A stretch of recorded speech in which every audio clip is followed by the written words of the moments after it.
Welcome dear students in BEd be the greatest teacher. ये जो video है ये पैराजोलॉजी के जितने भी सब्जेक्ट्स हैं उन सभी के लिए वैल्यूएबल रहेगी। और इसके अंदर जो आप पेजेस देखेंगे, इकोनॉमिक्स की जो मैंने वीडियो बनाई थी, जिन स्टूडेंट्स ने इकोनॉमिक्स की वीडियो देखी होगी तो शुरू के उनके जो इकोनॉमिक्स के सब्जेक्ट से थे रिलेटेड सारे का सारा वही था, लेकिन उसके बाद में जो जितने भी कॉमन थे मैंने वो क्वेश्चन उसमें लगा दिए थे। तो जिन्होंने उसको देख रखे उनको जो है ये पहले से ही आता होगा। बाकी जो न्यू स्टूडेंट्स हैं और जिन्होंने इसको नहीं देखा ये उनके लिए वैल्यूएबल रहेगी, इसलिए मैंने इसे दोबारा से कर दिया है ताकि आपके लिए हेल्प हो जाए और आपको आइडिया हो जाए। और रही बात पैराजोलॉजी जो कॉमर्स सब्जेक्ट की, तो उसके ऊपर जो है मैं जल्दी वीडियो लेकर आने वाला हूँ, ठीक है, जिससे कि आपको काफ़ी हेल्पफुल हो जाए। तो उसकी वीडियो मैं कल आपको अपलोड कर दूँगा। और अब आप ये जितनी भी वीडियो है इसके अंदर आप एक बार सारा रीड आउट कर लें, और अगर कोई डाउट हो तो प्लीज़ कमेंट बॉक्स में बताएं। और मेरी एक रिक्वेस्ट है कि आपने इकोनॉमिक्स का पेपर कैसा किया था तो कमेंट बॉक्स में ज़रूर बताएं कि पेपर कैसा हुआ था, क्या क्या आया था, और क्या मेरी वीडियो से हेल्प मिल रही है या नहीं मिल रही। अगर नहीं मिल रही तो मुझे ज़रूर बताएं, अगर मिल रही तो भी बताएं ताकि मैं उस पर और वर्क कर सकूँ और एनालिसिस कर सकूँ ऐसा क्यों हुआ, ठीक है। तो अब फटाफट हम वीडियो देख लेते हैं। इवोल्यूशन के बारे में है, which evolution is done during education.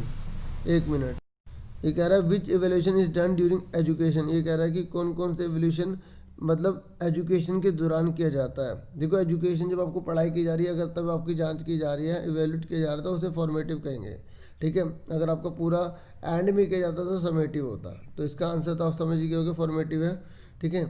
यहाँ से वो क्वेश्चन है जो सारे सब्जेक्ट में कॉमन है, ठीक है। तो आगे देख लेते हैं। उसके बाद क्या है, हमसे पूछा गया है the process of obtaining numerical value. अगर हमें न्यूमेरिकल वैल्यू गेट करनी होती है तो वो क्या होता है, मेजरमेंट होता है, असेसमेंट होता है, इवैल्यूएशन होता है या टेस्ट होता है। तो मेजरमेंट जो है वो क्वांटिटी से रिलेटेड होता है, न्यूमेरिकल वैल्यू से रिलेटेड होता है।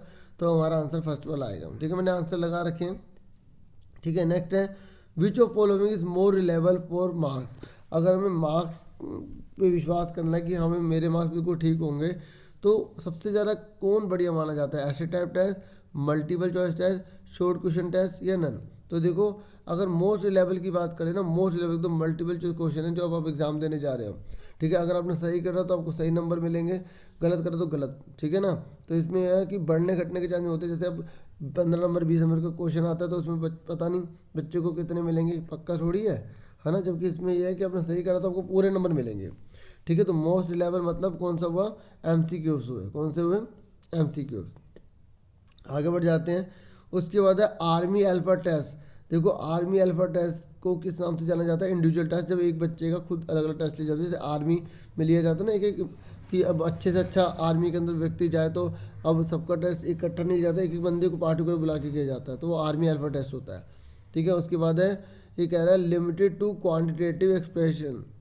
ये कह रहा है limited to quantitative explanation of students performance is assessment, ठीक है। तो अगर हम केवल क्वांटिटेटिव एक्सप्लेनेशन की बात करते हैं स्टूडेंट की परफॉर्मेंस को केवल, तो उसे हम असेसमेंट में गिनेंगे, ठीक है। आगे बढ़ जाते हैं 9th पे। तो ये कह रहा है the test which are design to predict future performance of a people is called aptitude test, ठीक है। एक बच्चे की भविष्य में उसकी क्या परफॉर्मेंस रह सकती है उसके बारे में जानने को हम कौन सा टेस्ट लेते हैं, एप्टीट्यूड टेस्ट लेते हैं, ठीक है। समझ में आ गई। अब आगे बढ़ रहे हैं। उसके बाद कह रहा है objective is desired change in the behaviour of people as result of experience directly by school, ठीक है।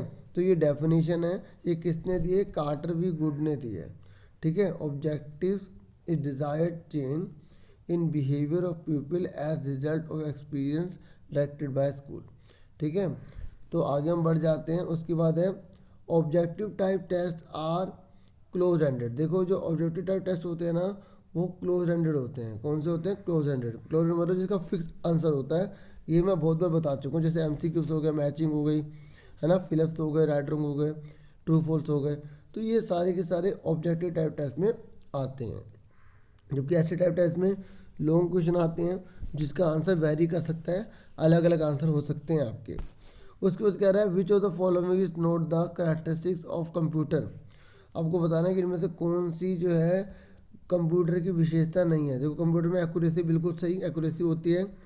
वर्सेटिलिटी मतलब कंप्यूटर एक साथ बहुत सारे काम कर सकता है। ठीक है, स्टोरेज मतलब सेव करके रखना वो भी कर सकता है। उसके बाद है इंटेलिजेंट कोटेशन। देखो कंप्यूटर के पास IQ नहीं होता, यहाँ पे लिखा होता है ना नो IQ, तो ये इसकी विशेषता हो जाती है, लेकिन यहाँ पे नो IQ तो लिखा ही नहीं है, तो इसका मतलब ये कंप्यूटर की जो है कैरेक्टरिस्टिक नहीं है। ठीक है, कंप्यूटर में अपना IQ नहीं होता। ठीक है, आगे देख लेते हैं। उसके बाद है हमारे पास which of following are the non print media of education. आपको बताना है कि इनमें से कौन सा non print media of education जो है नहीं है। ठीक है, मतलब कौन सा नॉन प्रिंट मीडिया है, या यूँ कह सकते हैं कौन सा प्रिंट मीडिया इसमें से नहीं है। ठीक है, प्रिंट का मतलब जैसे मैगजीन वगैरह जो न्यूज़पेपर होते हैं ना वो, तो ये बोल रहा है कि इनमें से कौन सा नॉन प्रिंट मीडिया। तो ये देखो film, video, teleconferencing, radio, TV, ये सारे के सारे नॉन प्रिंट मीडिया में ही आते हैं।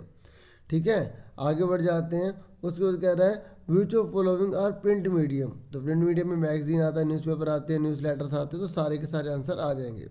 ठीक है, नेक्स्ट है ये कह रहा है which of following feature of criteria for drill and practice program. आपको बताना है कि अभी नेक्स्ट पेज पे आप दिखेगा, तो ये कह रहा है कि कौन सी criteria for drill and practice program की फीचर जो है।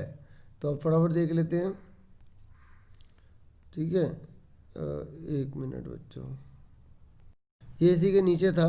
ठीक है, तो देखो ये you can establish the pace, बिल्कुल ठीक। Reward present for correct, teacher can modify context. तो ये सारी की सारी criteria for drill and practice program के अंदर फीचर्स आती हैं। ठीक है, तो आगे हम बढ़ जाते हैं। उसके बाद है 10th पेज पर, 10th के बाद 11th पेज पर ये कह रहा है कि स्टेप ऑफ पैरालॉजिकल एनालिसिस। देखो कौन कौन से स्टेप होते हैं ये सब समझा रहा है, ये टिक नहीं करना। देखो पहला होता है पैरालॉजिक कॉन्टेक्ट, ठीक है, कॉन्टेक्स्ट या कंटेंट, पैरालॉजिक कंटेंट। दूसरा होता है बिहेवियरल ऑब्जेक्टिव और आउटकम।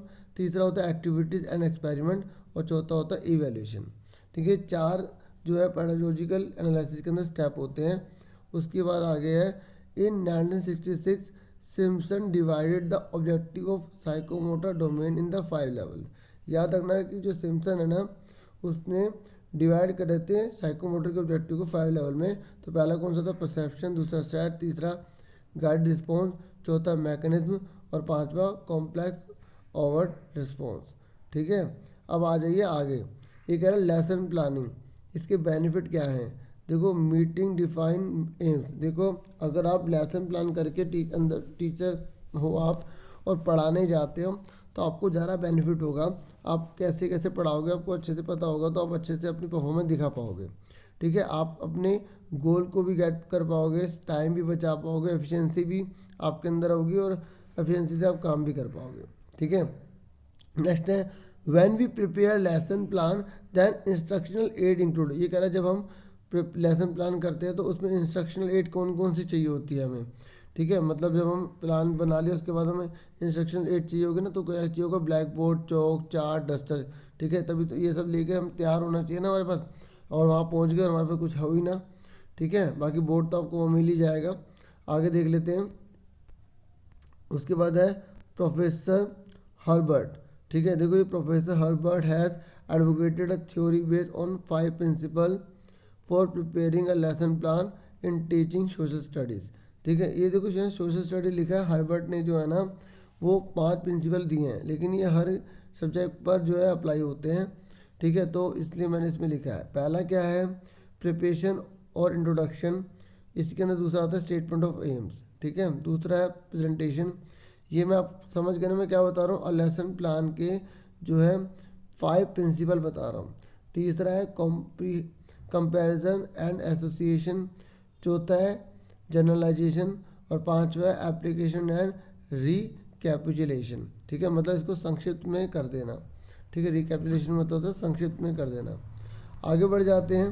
ठीक है, देखो अब ज़्यादा एक्सप्लेन नहीं कर पाऊँगा, ठीक है, क्योंकि फिर बहुत वीडियो लंबी हो जाएगी और अब आपका एग्ज़ाम भी है ना, तो आप मेन में शॉर्ट शॉर्ट समझ लीजिए, जितना ज़रूरी है वो बता रहा हूँ।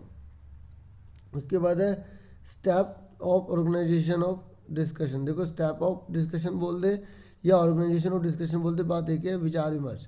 तो देखो अगर अब हम विचार विमर्श करते डिस्कशन करते हैं तो कौन कौन से स्टेप होते हैं। सबसे पहले आपको क्या करना पड़ेगा, इंट्रोडक्शन ऑफ टॉपिक, ठीक है, आपको इंट्रोड्यूस करना पड़ेगा टॉपिक को। उसके बाद collection and presentation of information, उसके बाद आपको कलेक्शन और प्रेजेंटेशन करनी पड़ेगी इन्फॉर्मेशन को। फिर आपको आउटलाइन करना पड़ेगा मेन पॉइंट को। फिर स्टूडेंट के व्यूज़ को सुनना पड़ेगा। उसके बाद जो है आप टीचर जो है ना, टीचर डिटेल एंड डिस्कशन होगा, ठीक है, इस तरीके से स्टूडेंट डिटेल एंड डिस्कशन होगा। फिर स्पेशल वर्क, फिर ऑडियो विजुअल मटेरियल, फिर इवैल्यूएशन, फिर उसके बाद रिकॉर्डिंग होगी, ठीक है। तो ये स्टेप हैं किसके, डिस्कशन के। टोटल 10 है, कितने हैं, 10, ठीक है। आगे बढ़ जाते हैं। उसके बाद है एलिमेंट ऑफ करिकुलम।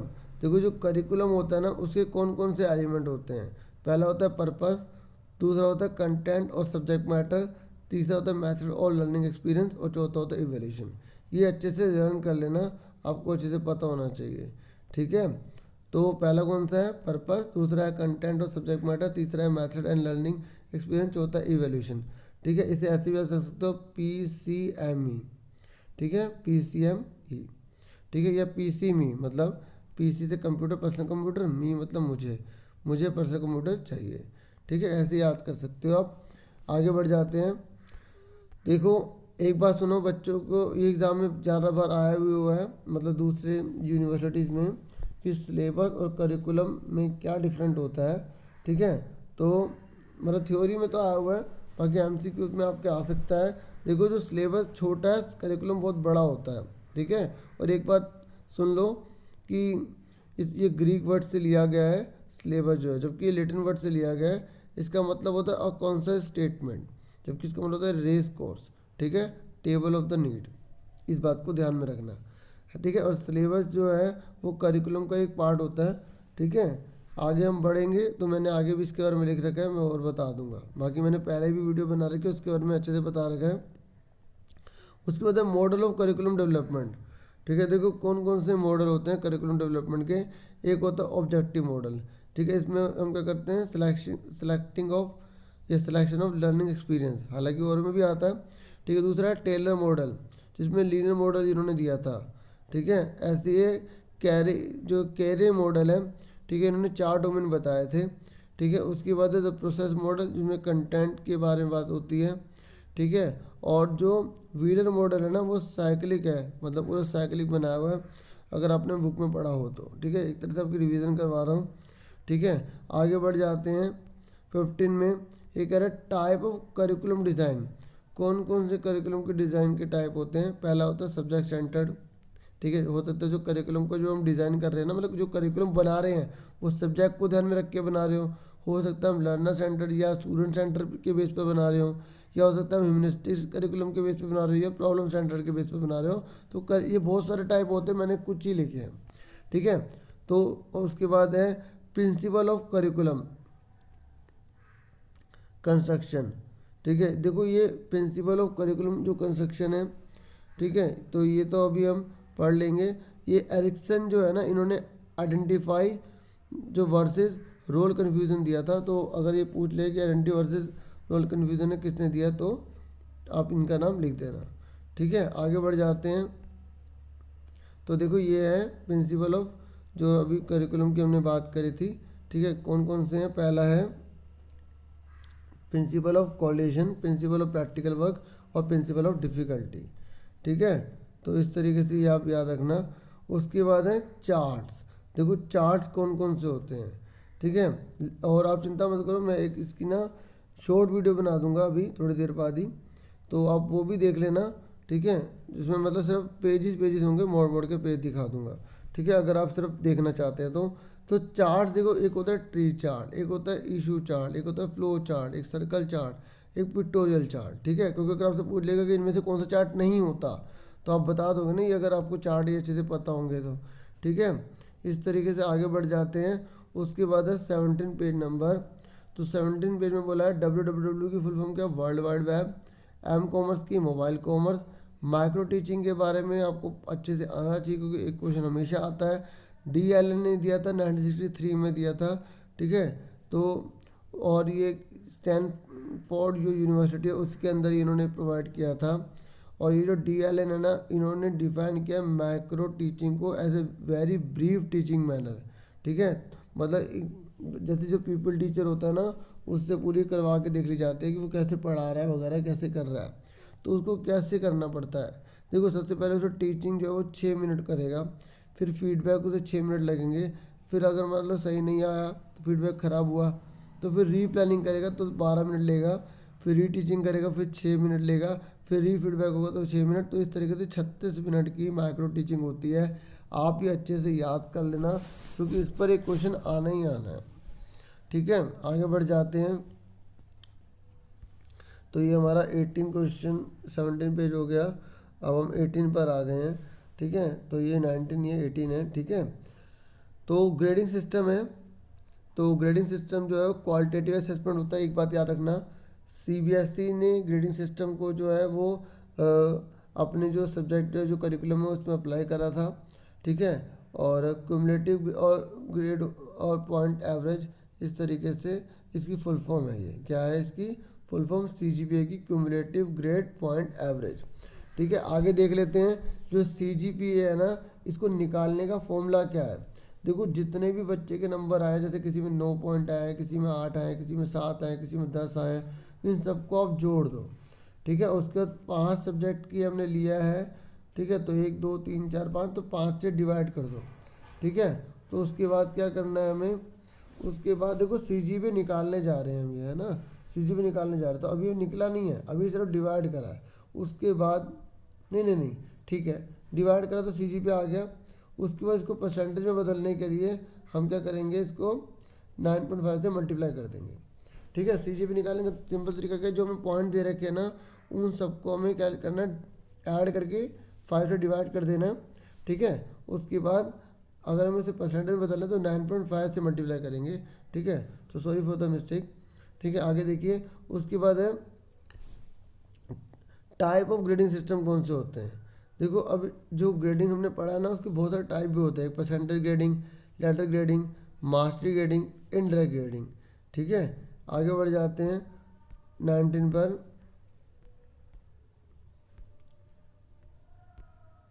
तो 19 है टाइप ऑफ इवोल्यूशन।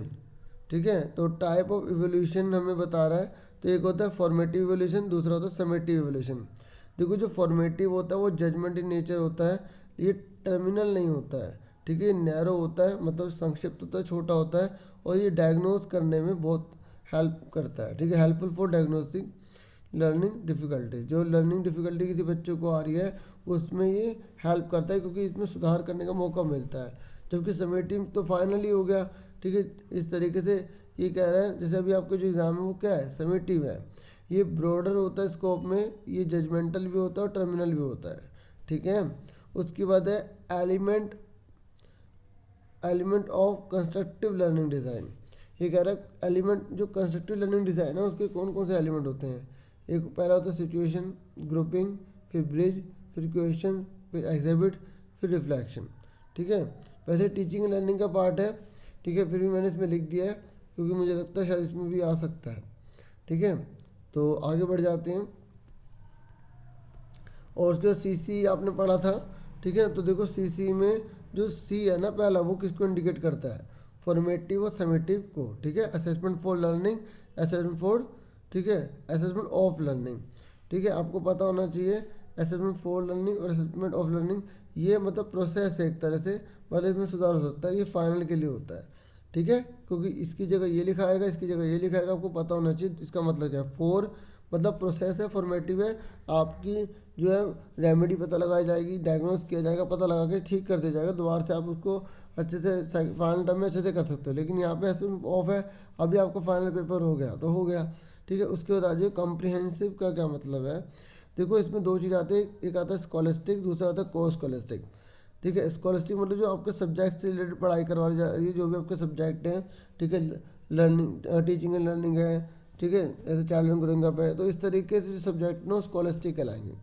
को स्कॉलस्टिक में जैसे लाइफ स्किल हो गया, एटीट्यूड की बात हो रही है, इंटरेस्ट की बात हो रही है, जैसे वैल्यूज़ की बात हो रही है, मतलब सब्जेक्ट से अलावा और भी जो एक्टिविटी स्कूल के अंदर हो रही है वो सारी को स्कॉलस्टिक एरिया में कवर कर जाएंगी। देखो जो CC है ना, वो मैंडेटरी कर दिया गया था national policy of education NPE 1986 के द्वारा, याद रखना NPE 1986 ने इसको कंपलसरी करा था, ठीक है, मैंडेटरी करा था, और ये स्कूलों के अंदर CCE को लेकर आए थे, ठीक है। समझ में आगे, यहाँ तक आपको लेकर आए थे। आगे देख लेते हैं। उसके बाद है नॉन रेफरेंस टेस्ट कौन सा होता है। देखो नॉन रेफरेंस टेस्ट में नॉर्म बोलते हैं। नॉर्म रेफरेंस टेस्ट में मतलब होता है कि जैसे आपका सीटेट वगैरह के एग्ज़ाम होते हैं ना, तो उसमें क्या है कि जो सबसे ज़्यादा टॉप करेंगे जो, तो उन्हीं को आगे सेलेक्ट कर दिया जाएगा। उसके बाद फिर उनके इंटरव्यू वगैरह होंगे, तो वो नॉर्म होते हैं, ठीक है। तो इस तरीके। उसके बाद क्या टाइप ऑफ एजुकेशन। तो देखो एजुकेशन एक होती है इनफॉर्मल, एक होती है फॉर्मल, ठीक है, और एक होती है नॉन फॉर्मल, ठीक है। जो इनफॉर्मल होती है वो आप फैमिली के साथ, प्रेस, रेडियो, इस तरीके से कर रहे हो। और अगर हम बात करते हैं फॉर्मल की, तो स्कूल, कॉलेज वगैरह। एक होता है नॉन फॉर्मल। जो नॉन फॉर्मल होता है ना, उसके अंदर जो है हम करस्पॉन्डेंस की बात करते हैं, ओपन की बात करते हैं, ठीक है। जैसे ओपन यूनिवर्सिटीज़ होती है ना, SOL हो गया, ठीक है, IGNOU हो गया, इस तरीके से। तो आगे बढ़ जाते हैं। बस आज इतने ही क्वेश्चन थे, और मुझे